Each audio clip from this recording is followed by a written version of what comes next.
Have you ever had that feeling where you absolutely believe in a goal, but somehow fear just hijacks the whole process? Well, today we're going to break down how to turn that abstract idea of faith into a real, practical, everyday skill. We're going to look at how to stop just wishing for things and start steadily, calmly creating the life you actually want. So, let's start with a feeling that I'm pretty sure we all know. You've got a goal, it's crystal clear, you believe in it, but then there it is. That familiar spiral of anxiety, of doubt, and just plain old fear kicks in. You start rushing, trying to force things, and suddenly all that clarity you had is just gone. It's such a frustrating contradiction, right? A huge idea we're unpacking today is this. That feeling of mental hurry, that frantic energy, isn't just about being busy or stressed. It is a direct signal of fear. It's the energy of doubt, and it creates this massive internal conflict between what we say we want and how we're actually feeling. To really get a handle on this, we're turning to the work of Genevieve Behrend. She was a real pioneer in what you might call mental science, and her book, Your-Invisible Power, doesn't treat the mind like some big mystery. It treats it as a practical tool that operates according to very specific principles we can learn and use. So here's what we're going to do. First, we're going to redefine faith in a really practical, down-to-earth way. Second, we'll explore its true reward, and spoiler, it's about more than just getting stuff. And third, we'll walk through a simple practice you can start using, well, today. All right, let's get into it. The first step is to completely redefine what we mean by faith. This isn't about blind hope or some kind of wishful thinking. We're looking at faith as a trainable skill. In this framework, faith is simply an ordered mentality. It's a trained, disciplined inner state. So think of it less like trying to force yourself to believe something and more like training your attention, using visualization to bring a sense of order to your thoughts. It's a psychological skill, one that anyone can develop. And this slide really shows the contrast perfectly. On one side, you've got hurry and strenuous effort.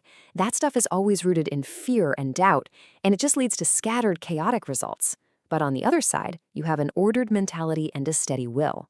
This comes from a clear mental picture, it aligns your thoughts with your actions, and it just naturally allows for orderly fulfillment.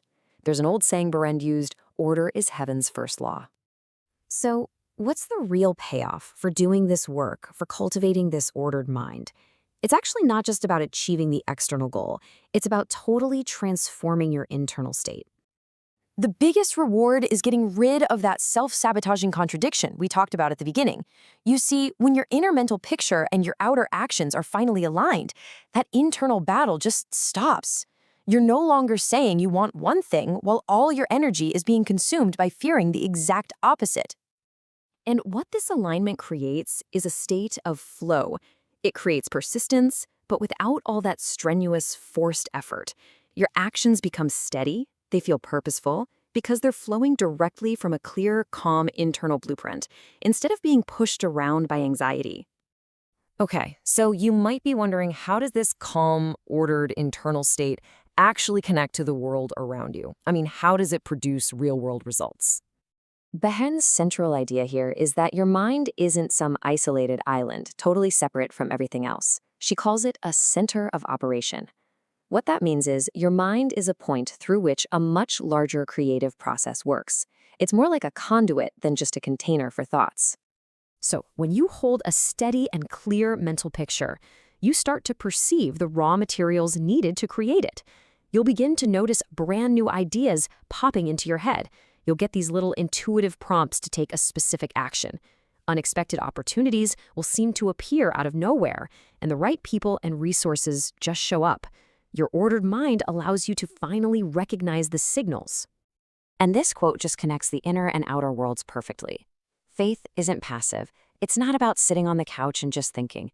Having that ordered mind is the preparation. The works part is acting confidently on all those ideas and opportunities you now perceive. Faith gets you ready, and work sets you free. So, let's make this really concrete. How do we actually build that bridge from our internal faith to our external works? Well, here is a simple, practical exercise you can use to connect the two. Okay, step 1. Form a clear, detailed mental picture of what you want. Really see it, feel it in detail. Step 2. Hold this picture with a calm, steady will. Don't strain or try to force it. Just let it be your mental home base. And third, and this is absolutely crucial, expect and then act confidently on the ideas, the prompts, and the opportunities that show up. This is it. This is the bridge from the invisible cause to the visible effect. Let's run through a few examples. Say, at work, you hold a clear picture of yourself successfully leading a really complex project. Then, during a team meeting, you get a sudden idea for a new way to collaborate. You speak up, you act on it. That's faith with works. Or how about in relationships? You visualize a more harmonious, easy connection with someone in your life. Later that day, you feel this little intuitive prompt to just put your phone down and really listen to them without interrupting. You do it. That action is perfectly aligned with your inner picture. And this works for habits, too. Maybe you hold a picture of yourself as a healthy, energetic person. You wake up and you feel that tiny impulse to go for a 10-minute walk instead of hitting the snooze button again. You act on it. Each one of these small actions builds the reality of the picture you're holding. So let's just quickly recap this whole path we've walked, from that fear-based hurry all the way to calm, effective action. Really, the key takeaway is to start recognizing that mental hurry is just a symptom of fear. And the solution is to cultivate faith as an ordered mind, not some strained belief you're trying to force. Use your clear mental picture as the blueprint, and then get to work building the bridge from that inner state to outer action, from faith to works. So, I'll leave you with a question to take with you.